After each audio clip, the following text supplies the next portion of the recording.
pessoal, sejam muito bem-vindos ao nosso webinar IBS e CBS foram regulamentados. E agora?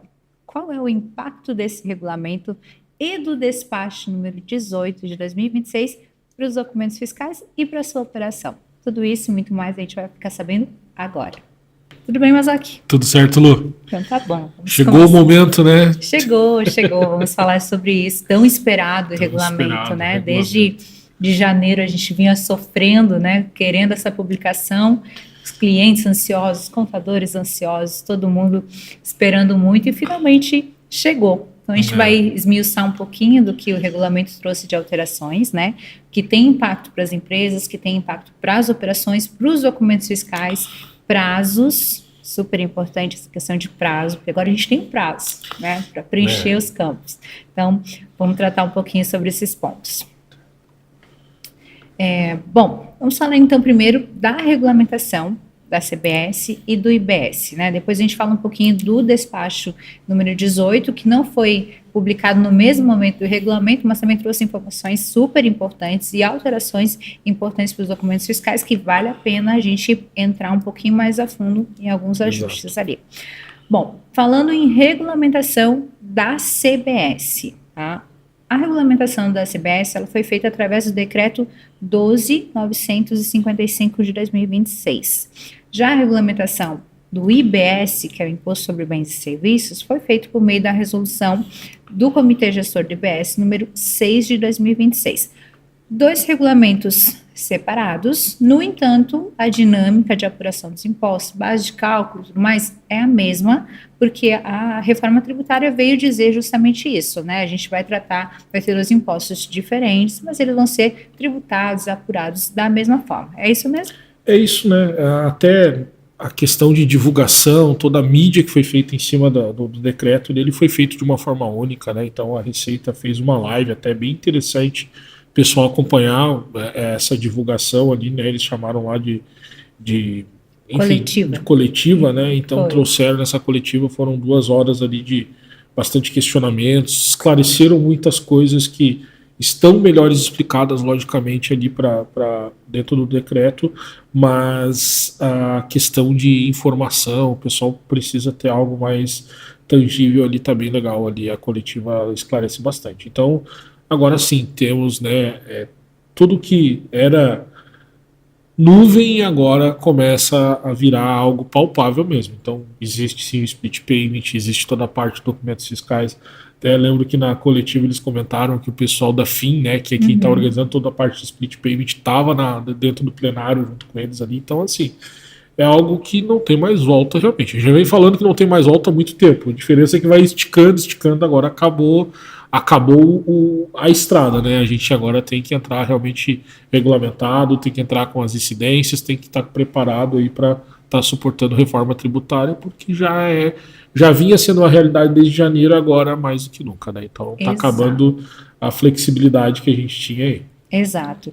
E é bom até você comentar sobre isso, porque essa parte do regulamento ela é a primeira, né? Nessa coletiva mesmo, o Comitê Gestor informou que vai ter uma segunda parte, uma segunda publicação e talvez até uma terceira publicação para que tudo possa ser colocado na legislação conforme é devido, né? Porque a gente sabe que, como a gente trabalha com documentos fiscais já há muito tempo, a nota fiscal eletrônica, por exemplo, é muito antiga e ela ainda sofre alterações até hoje, né? Então, como que um regulamento novo, como uma coisa nova, que é a reforma tributária, não vai sofrer alterações? Isso é praticamente impossível, né?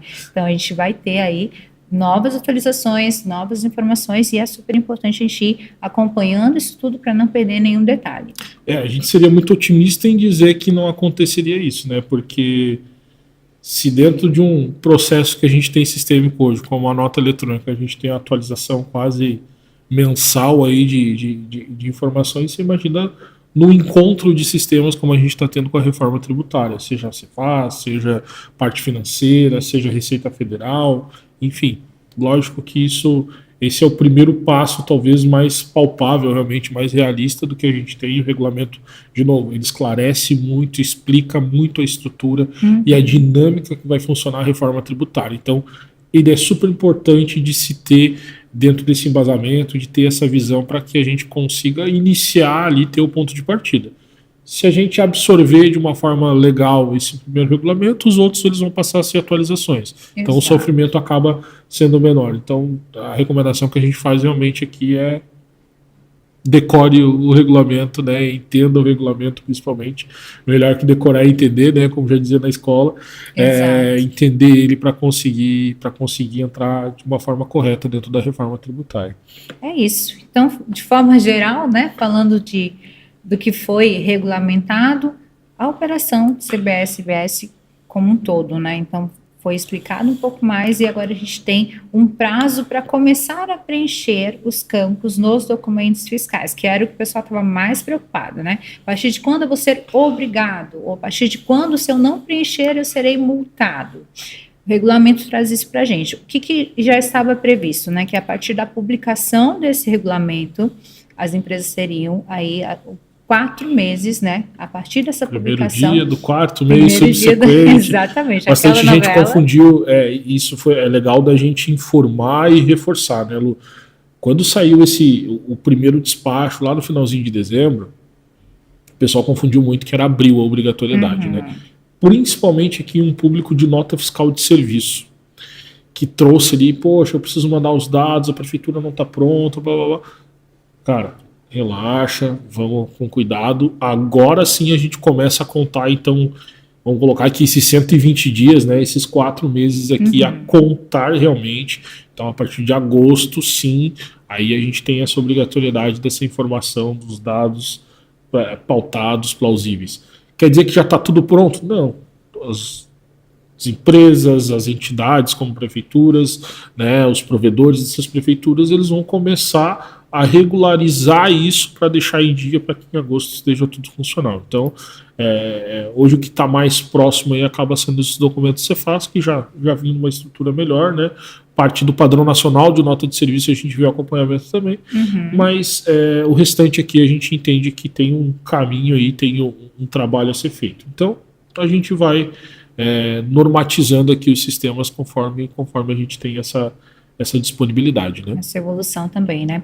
É importante colocar o seguinte, na coletiva que o Comitê Gestor fez, eles falaram que é 1º de agosto, tá? Então, quando a gente fala agosto, tem que considerar o primeiro dia. Até o pessoal comentou, mas o primeiro dia é no sábado. Isso não interessa, é o 1º dia de agosto. Então, essa informação a gente está trazendo, pegando ela de lá, né, do que foi dito. Então, é importante para os clientes que estão assistindo a gente, para parceiro, para as empresas, a partir de 1º de agosto de 2026, é obrigatório o preenchimento dos novos campos da reforma tributária nos documentos fiscais eletrônicos, tá? Então, temos um prazo, 1º de agosto de 2026. E aí, falando de documentos fiscais, por que ele não é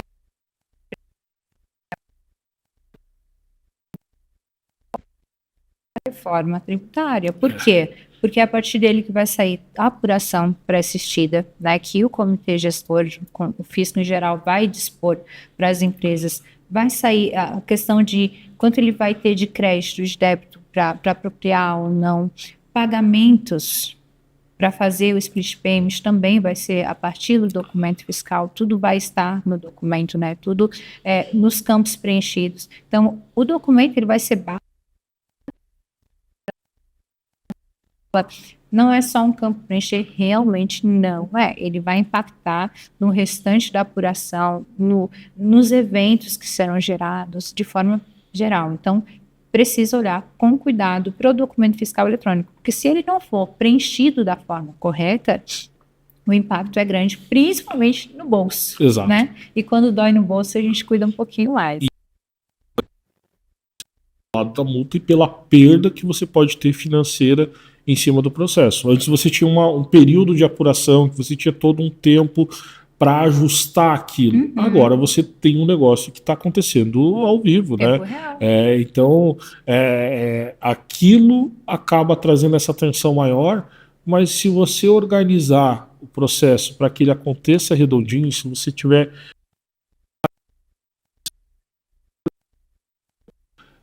ele acaba sendo favorável, porque você está mexendo no caixa naquele momento, você não está se preocupando para o mês que vem se tu vai ter dinheiro para pagar ou para receber, para conseguir ajustar os impostos. Então tudo isso acaba sendo uma vantagem também importante dentro dessa operação do que a reforma traz como mudanças, né? Perfeito. Bom, falamos um pouquinho sobre preenchimento de campo, sobre qual é o impacto. Outro ponto que o regulamento trouxe foi a incidência ampla sobre bens e serviços. O que isso quer dizer? Que a gente não está falando só sobre compra e venda de mercadoria. Quando ele fala incidência ampla, ele está falando sobre prestação de serviços, sobre conhecimento de transporte, sobre notas de compra e de venda no consumidor final, de várias situações, arrendamento, inclusive, cessão, licenciamento, concessão, um tanto de coisa. Então, realmente a reforma está expandindo o leque para todas as operações. E não vale mais olhar só para a tua venda, né, ou não importa seja ela pequena ou grande, né, só para a venda que está acontecendo, mas para o fluxo todo, para todo o serviço que você presta, para o transporte que você realiza. Então, é realmente uma outra dinâmica que a reforma está trazendo. E tudo acaba sendo fonte de recurso, seja para você pagar mais imposto ou para você, né, tentar diluir um pouco o custo também desse caixa sobre o imposto, né? A gente tem falado muito isso, vou usar o exemplo do GTM que a gente tem feito com os novos produtos, é da importância de você ter a centralização. Quando a gente fala do CBS ou do IBS, você está falando dele na nota que você fatura, no pedido que você faz no seu fornecedor, na prestação de serviço, na conta que você paga de energia, na conta que você paga de comunicação. A partir ali de julho, né, saiu aí também recentemente a data da obrigatoriedade da nota fiscal d'água, também a partir de julho, no documento lá que você paga para o serviço de saneamento. Então, tudo isso é incidente.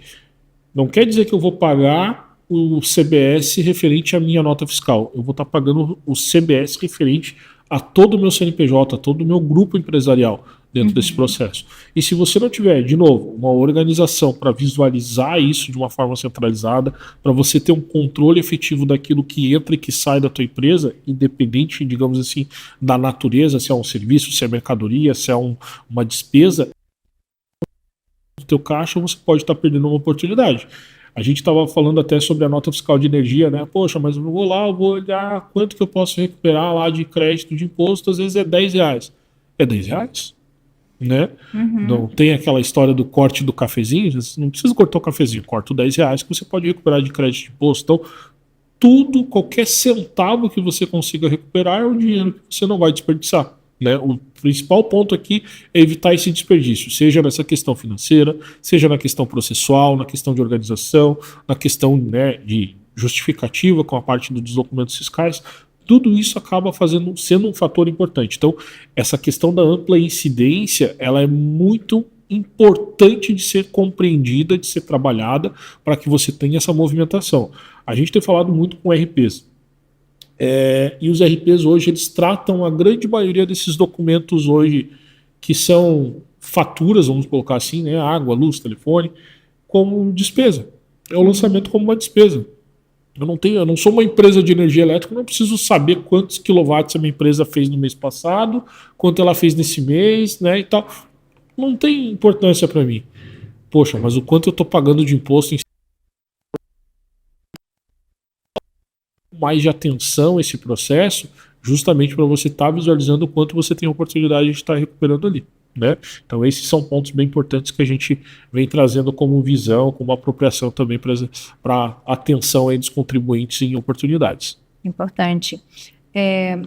Falando ainda sobre regulamento, o regulamento também falou sobre o split payment, né? O split talvez, na minha humilde opinião, o ponto mais importante de 2026, né? Porque a gente iniciou a reforma falando da adequação dos documentos fiscais eletrônicos, né? Isso lá em 2025, final, já poderia ser adequado, já entrou homologação e tudo mais. Beleza, documentos estão adequados. Como que eu vou fazer a verificação do pagamento que aconteceu nessa operação, né? Aí entra o split payment. 2026, split está sendo falado de forma muito relevante, muito intensa, mas ele ainda não está totalmente definido, né? Tem muitas coisas ainda para serem esclarecidas sobre o split, principalmente publicadas, né? Há um grupo já do próprio comitê, junto com a Receita Federal, junto com a FIM, junto com várias empresas, estudando o split, um modelo, para trazer a público a versão que vai ser aplicada, da forma que vai ser aplicada, ferramentas e tudo mais, e deixar claro esse processo, que ainda não está tão claro, né? Mas o split, ele também já é uma realidade, porque a gente sabe que ele começa a valer a partir de 2027, de forma facultativa, ainda não é obrigatório, né? E ele não vai pegar todo mundo, né? Nesse primeiro momento, ele vai pegar B2B, então operações entre empresas, e ele deve ser aí meio escalonado, né? A implantação dele. Então, sobre o split, o que o regulamento trouxe? Ele vai abranger os documentos fiscais de forma geral, não nesse primeiro momento, né? Mas depois ele vai abranger a todos, né? Então ele vai tratar de pagamento e apuração, Pix, boleto, cartão, TEF, TED, tudo isso. Por que a gente está falando sobre isso? Porque, mais uma vez, não é só uma reforma tributária. A gente está falando o quê? Vai ser explicado o pagamento. Então, quando houver o pagamento daquela operação do documento fiscal, parte dele já vai para o governo e parte é recebida para quem é devido, né? Esse é o conceito básico do split payment. E 2026 está sendo tocado muito nesse ponto.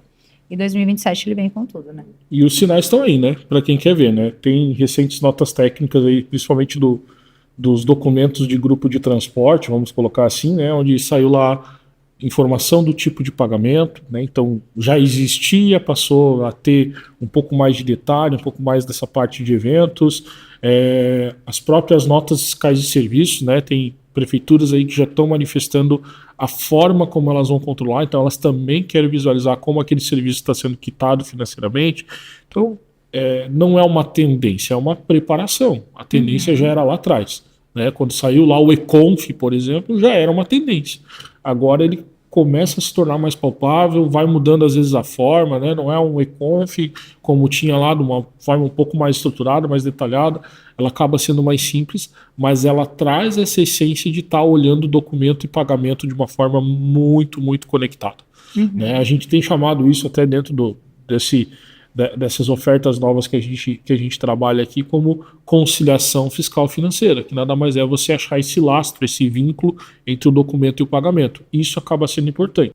Coisas que não aparecem aqui no nosso tema de reforma tributária, mas existe também uma obrigatoriedade aí muito mais financeira, que é a questão lá do boleto registrado, né, o registro do processo da duplicata estrutural. Então, tudo isso acaba sendo trabalhado justamente para conectar. Não é à toa que vai sair agora a duplicata estrutural. Então, foi prorrogada para agora justamente para casar com essa operação junto com reforma tributária, para trazer todo um processo. Então, tudo isso vai de alguma forma se conectando. E não vai fugir, né? E o que a gente fez com isso, né, Mazoc? Você acabou de falar. Era para sair no ano passado, não saiu. Vai sair agora para onde está um pouco mais desenhado, né, o split payment.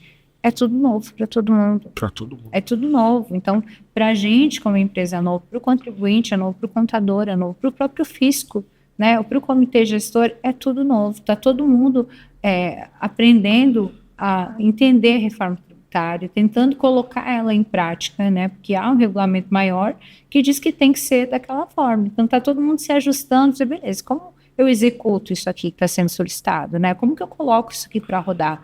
Tanto o split quanto os documentos fiscais, quanto tudo que está vindo na reforma, está sendo dessa forma, né? Está sendo, não um experimento, mas está todo mundo dando o melhor possível para colocar aquilo girar da melhor forma, né? Por isso que talvez as primeiras versões que saiam de tudo não sejam as mais adequadas, não, né? E vão precisar de ajustes, e vão precisar de atualização. Então, o que a gente pode esperar? Vai ser publicada documentação de split, ferramenta, como vai ser? Acabou ali? Não. Ela provavelmente vai ter que ser atualizada, vai sofrer alteração, vai modificar o processo, e a gente tem que estar preparado para isso. Mas o prazo é curto o tempo todo. Vai ser assim, porque é muita coisa. É muita coisa que vem o tempo todo para ser implementada, para ser ajustada. É nota técnica, documentação. Vai ser assim por um bom tempo. Vai ser. É o que a gente precisa conviver. E assim, né? você imagina, a INF está fazendo quase 20 anos, né? Praticamente 20 anos aí, durante 2026. Se na INF, que é o documento talvez o mais maduro, toda essa informatização da parte contábil e fiscal do Brasil aqui, né? Essa parte de tax, ela sofre mutações contínuas, imagina um sistema novo. Né? É natural isso, né? Então são coisas novas. O split payment, bem importante a gente falar isso, né?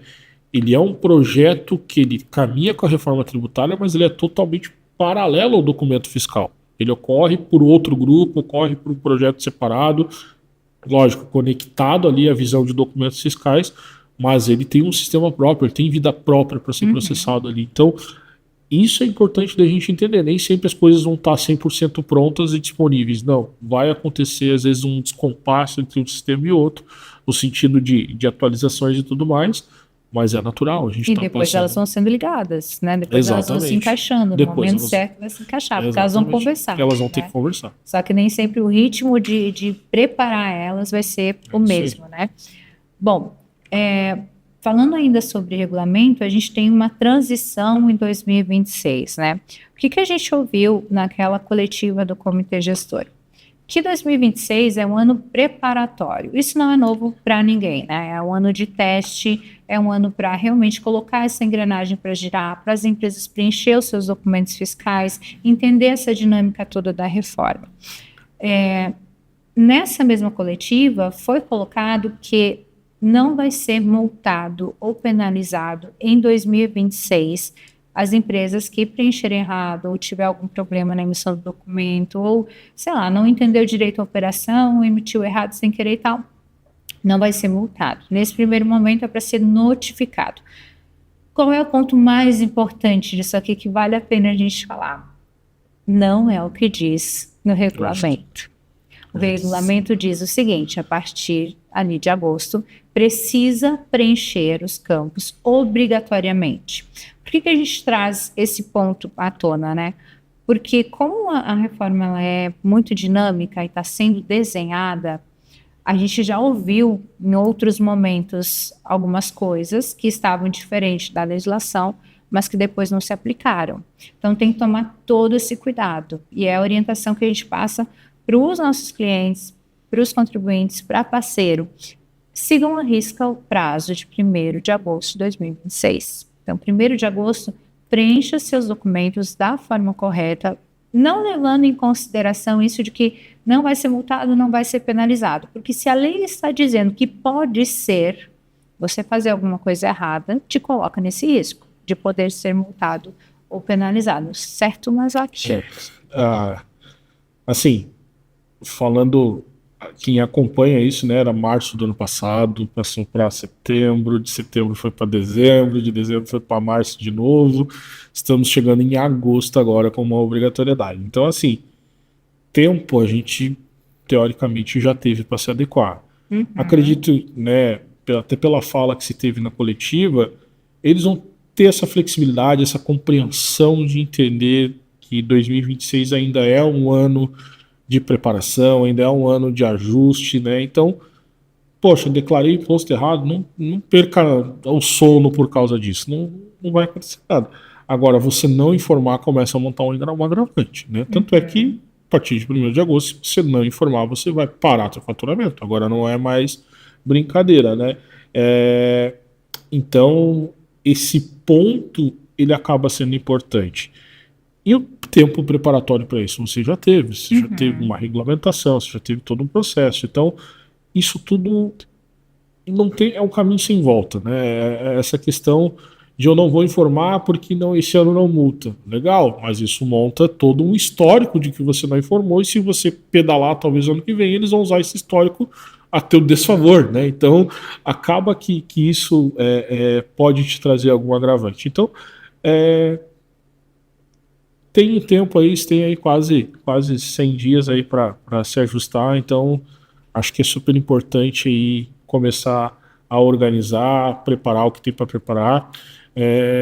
Tem muito dispositivo, tem muita nota técnica saindo, ajustando, atualizando, ter isso em dia é o que vai fazer o diferencial nessa parte mais sistêmica que a gente precisa adequar, né? E tem outro ponto importante que é esse ano não vai ter recolhimento da CBS e do IBS, tá? Não recolher é diferente de não informar, tá? O fato de não vai ser recolhido o imposto, quer dizer que ele não vai ser pago esse ano, mas não quer dizer que você não tenha que informar os mesmos documentos fiscais, então, nos documentos fiscais. Então, são obrigações diferentes, tá? Tem que tomar cuidado com isso. Bom, falamos de regulamento, trouxemos os principais pontos que a gente achou relevante trazer para a mesa, falar sobre eles, falar sobre prazo, falar de cuidados, falar sobre operação, como que a gente prepara para tudo isso, porque agora a gente tem um regulamento. Agora já tem uma lei que dita como fazer. A gente vai entrar um pouquinho no despacho CONFAS número 18 de 2026, que ele trouxe publicações de ajuste CINEF do 4 ao 14, se eu não me engano, se não estiver errada. Ou seja, muita coisa, muita alteração para os documentos fiscais eletrônicos e alterações importantes, alterações que a gente estava esperando. Que vão ao encontro, inclusive, de reforma tributária, né? Exatamente. Então, de novo, sinais estão no ar aqui para quem conseguir capturar, né? Todos aí. Todo o cerco vai se fechando aqui.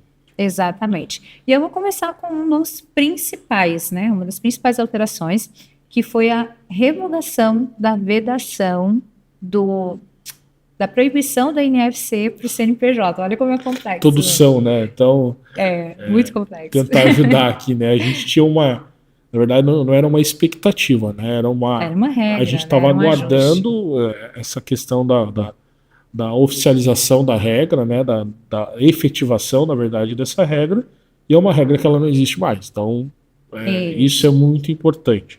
Ela altera muito, muito, muito planejamento das empresas, principalmente parte de varejo, né? Que tem esse mecanismo que visava proibir a venda através do NFC para pessoas jurídicas. Era esse o impacto operacional. Isso foi revogado aqui, pessoal. Não existe mais. Cancelou. Está cancelado. Não. Você vai poder continuar utilizando o NFC para pessoa jurídica. Essa é a condição, né? Então, isso não muda nada. A pessoa jurídica ela não vai ser punida, ela vai conseguir lá ter a sua preparação, sua declaração com os novos impostos, talvez até um crédito ali para uma situação ou outra, mas ela não existe mais essa coibição de utilizar o NFC com o CNPJ. Isso foi extinto, tá? Perfeito. Outro ponto de alteração, DANF simplificado tipo 2. Esse ponto aqui também foi bem conversado durante o ano passado, por bastante tempo, início desse ano também. A gente estava esperando aí uma nota técnica, né, para poder desenvolver, que era o DANF Varejo, e esse ajuste ele veio com uma alteração, que o DANF Varejo, ele deixou de ser DANF Varejo, agora ele é chamado DANF Simplificado tipo 2, e ele é uma opção de emissão para o varejo, ou seja, quando eu tiver uma venda no varejo, eu posso decidir se eu quero emitir para a pessoa jurídica uma NFC ou uma NFE. Se eu optar por emitir uma NFE, eu posso usar esse dump simplificado, vou imprimir esse dump simplificado, tá? O tipo 2, porque a gente já tem o dump simplificado. Exato. Alguns, né? Então, uma coisa trazia a outra, né? Então, se eu proibir de vender o NFC, se eu proibir de vender para pessoa jurídica através do NFC, eu tenho que ter uma saída para o meu frete de caixa. E aí eu não tinha nascido lá o DANF simplificado do tipo varejo. Era uma alternativa de você continuar operacionalizando dentro da tua automação, dentro do teu maquinário, sem você ter, às vezes, caixas dedicados, sem você ter, às vezes, né, ali processo, ir lá para aquela salinha, emitir a NFE. Tem outro ponto aqui, eu acho que está na sequência aqui, né, Lu, que a gente vai falar lá do famoso 5929 também. Então, existiam alguns pontos aqui, e o DANF simplificado do varejo, até então, ele vinha para auxiliar esse processo, ser um mecanismo de escape aí desse impacto operacional para os sistemas. Como o CNPJ ele voltou para o NFC, vamos colocar assim, esse cara aqui acaba sendo mais uma alternativa para você também simplificar um pouco a tua operação no sentido automação. E aí ele não é um imposto, uma imposição, ele acaba sendo uma opção nova. O que a gente vê na prática, dentro do que a gente tem conversado muito? muitas empresas já se habituaram, desde 2021, quando começou a se falar sobre isso, trazendo a questão de ter operações já onde já imitam o NFE dentro dessa frente de caixa. Então, com isso aqui, talvez essas empresas, poxa, eu quero economizar papel, quero continuar utilizando a impressora térmica, quero otimizar meus sistemas, ter uma contingência offline para NFE, para esse caso aqui, onde é muito comum o caixa ficar fora do ar, né? Às vezes problema de oscilação de internet dentro da loja. Então, ter essas opções que o DUNF simplificado tipo 2 pode trazer como benefício. Mas ele acaba sendo, de novo, mais uma opção dentre tantas que a gente já tem aqui. Né? Então, acaba que isso, e ele, por isso, né, a importância dele ser uma possibilidade e não uma imposição, acaba trazendo esse tipo de processo aqui. Bem importante, né? Aguardamos ainda a nota técnica sobre esse cara. Exato. A gente viu dentro do despacho as regras gerais dele, né? Mas a gente ainda não sabe como vai funcionar, a gente não tem uma especificação técnica de como vai funcionar. O principal impacto nosso técnico aqui, a questão da contingência offline pro modelo 55, nesse modelo simplificado, bem importante deixar isso. Não temos ainda, talvez vire uma tendência, talvez seja, digamos assim, uma possibilidade futura, mas ainda não existe uma contingência offline para NFE. Hoje o mais próximo disso talvez seja um FSDA, lá, o formulário de segurança. Mas dentro da operação com o modelo 55 não existe a contingência offline como existe no NFCE, por exemplo. Então, o que esse modelo simplificado traz é adaptar, vamos colocar uma aspas aqui, esse modelo offline para NFE do modelo 55 e aí tentar operacionalizar isso. Se isso funcionar, quem sabe o fisco adote essa parte do offline para a NFE também. Seria uma vantagem, seria um ponto muito importante. Mas hoje isso não é previsto e a gente não sabe nesse modelo simplificado ainda tecnicamente como isso vai funcionar. Tá? Perfeito. Falando ainda sobre o despacho, a gente teve também uma alteração importante que é a obrigatoriedade do endereço nas NFCE, né, nota de consumidor, em operações não presenciais. Então, o que a gente está falando aqui? Televenda, aplicativo, todas as operações, né, exatamente, que não forem presenciais, vai precisar ter o endereço na NFCE. Exato. Nota fiscal referenciando NFCE, o famoso 5929, né? Certo. Esse aqui havia uma proibição, né? Um prazo para que ele fosse proibido, né? Que as empresas não pudessem mais emitir aquela nota referenciada, que é o quê? Comprei com uma NFCE, mas vou passar passa na outra lojinha lá, no outro cantinho da loja para emitir uma nota grande, né, como me chama. Então, eu emiti a NFE referenciando essa nota fiscal de consumidor que foi emitida. A regra foi mantida, ou seja, ainda vai ser proibido emitir essa nota referenciada, mas a obrigatoriedade passou para outubro, né? Então, a partir de outubro de 2026, não pode mais emitir a nota no 5929, CFAP 5929. Aqui, de novo, né? Um dos escapes que se tinha em cima desse processo era o famoso DUNF varejo e agora o DUNF simplificado do tipo 2, né? Isso é bem importante. Você pega operações, por exemplo, com postos de combustíveis que o pessoal tem o costume, poxa, eu vou lá, informo meu CNPJ e depois eu gero a nota grande, como tu chamou ali, isso vai acabar, né? Ele informa o CNPJ e sai no cupom, para que a empresa tenha o mesmo direito do que tem dentro da nota grande, entre aspas, ou ele sai com a nota fiscal simplificada, ou então com o modelo 55 já de saída ali. Não tem muita... O que não vai mais poder mesmo é fazer essa referência, né? Antes você emitia o cupom fiscal era válido, e olha a confusão que o fisco tinha com isso. Você tinha 2 documentos fiscais para a mesma operação. Não faz sentido. Isso até entra, digamos assim, em conflito com o que propõe a reforma tributária. Onde você tem que ter o lastro ali entre o documento e o pagamento. Como que eu vou ter 2 documentos para um único pagamento? Não faz sentido, né? Então... Simplifica, né? Porque a desculpa, né? Nem desculpa, né? Mas a criação do modelo é porque a NFCE apaga com o tempo, né? Então, se você precisar acionar alguma garantia ou fazer alguma troca, alguma coisa, de repente apagou o documento. Então, tinha nota grande referenciando. Mas hoje, todo mundo tem celular, né? Então, tira uma foto do documento, guarda ali, não precisa mais a nota grande. Então, ainda tem como fazer esse acionamento, caso seja necessário. Então, é muito mais cultural o uso do que o operacional. Exatamente. Realmente, né? Então, esse ajuste vem mudar isso também. Tivemos alterações também com relação ao retorno por recusa ou entrega na mercadoria, né? Então, aqui ele criou um procedimento para documentar, caso eu chegue lá e não consiga entregar a mercadoria, eu posso emitir já uma nota de retorno, né? Quando o destinatário não é localizado, o documento é recusado. CTE simplificado, MDFE, manifestação do destinatário. Aqui também teve alteração, então esse ajuste não trouxe só alterações para NFE e para NFCE, trouxe também para o CTE, né, que quando o valor for indicado a menor, a correção tem que ser feita exclusivamente por CTE de substituição, então não cabe evento de complementação de valor, carta de correção, nada nesse sentido, tá? É só um CTE de substituição nesse caso. Deixou claro também esses ajustes, né? Deixou claro quanto ao MDFE, porque tinha, não era uma interpretação incorreta, mas não estava tão claro, né, sobre a emissão do MDFE. Então, esse ajuste vem dizer que, quando houver descarregamento em mais de uma unidade da federação, tem que ser emitido o MDFE para cada uma dessas UEPs. Se pegar a cartilha do MDFE lá, vou usar aqui, talvez seja até um pouco antes, mas que eu tenho memória aqui de 2016, essa regra já existia. O que existia lá, né? Uma cobertura de UFs que permitia a passagem do MDFE sem necessidade de emissão de um documento novo.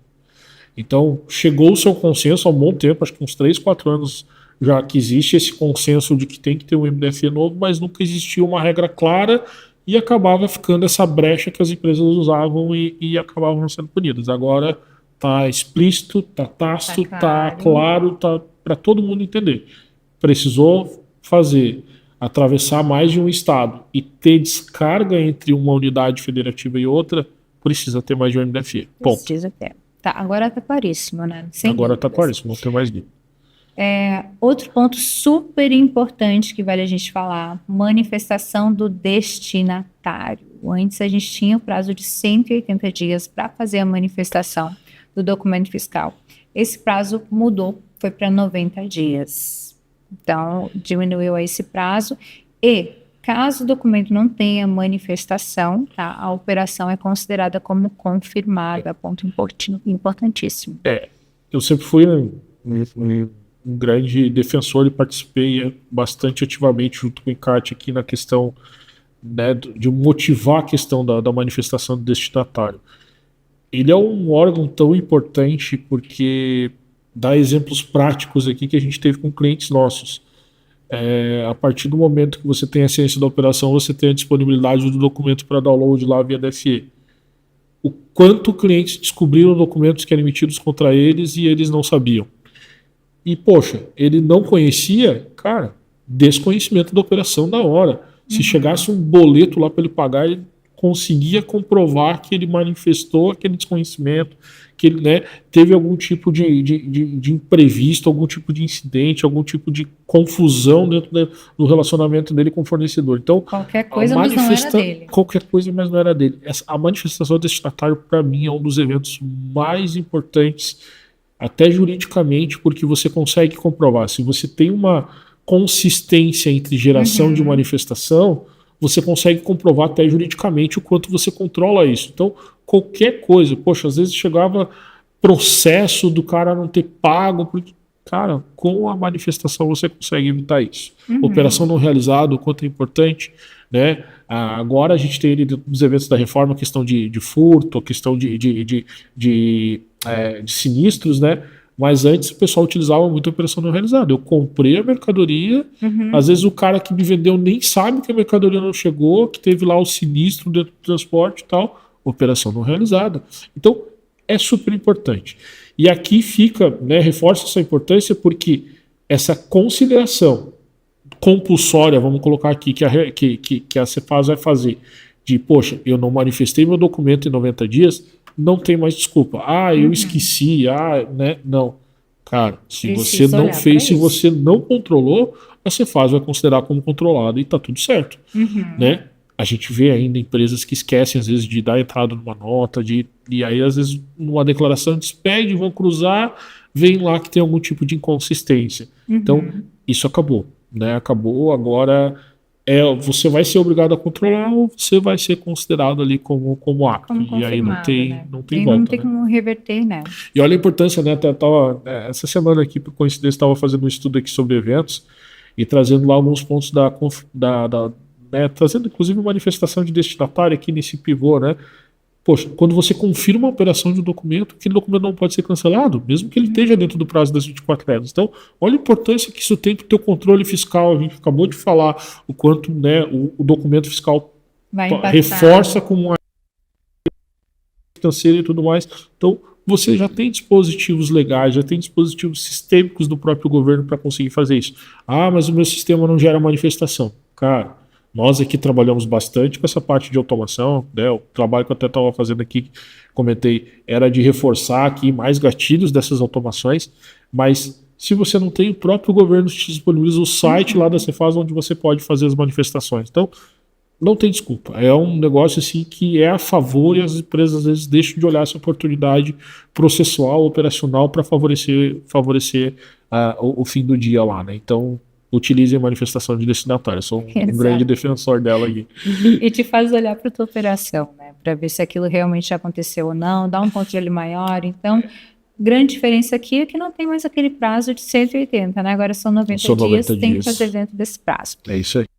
Bom, gente, muita informação, né? Bastante. Falamos sobre o regulamento, falamos sobre o despacho, a gente trouxe pontos que a gente considerou importante esclarecer, que a gente precisava trazer uma outra dica que a gente acompanha, né, que são favoráveis, que conseguem ajudar a olhar para esses processos. E a gente está se aproximando do fim do nosso webinar, da nossa conversa, e eu quero trazer alguns pontos, assim, que eu considero importantes, tá?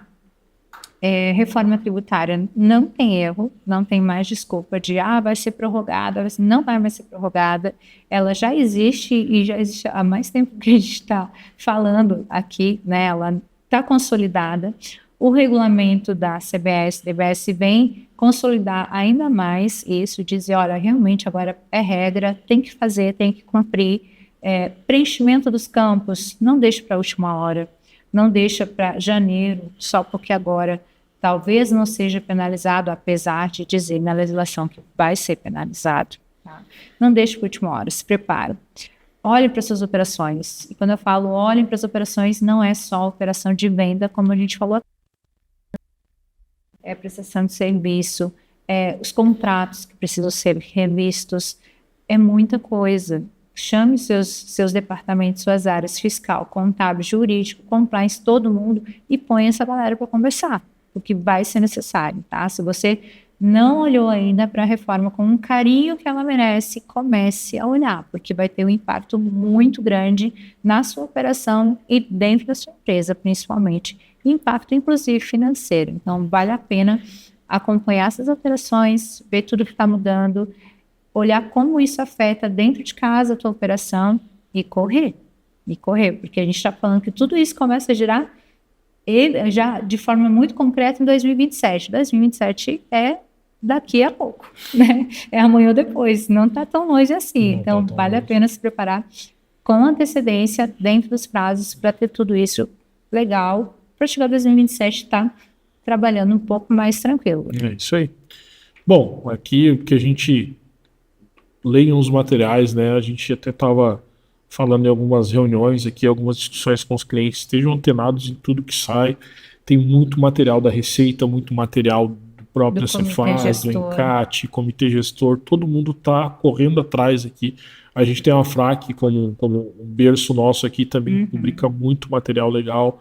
A própria NDD aqui, a gente criou um portal, né, sobre reforma tributária, a gente tem divulgado bastante coisa lá. Então, assim, esteja antecipado as informações, porque isso faz bastante diferença na tua preparação e na tua condição posterior, né? Alinha muito bem as expectativas dentro do processo.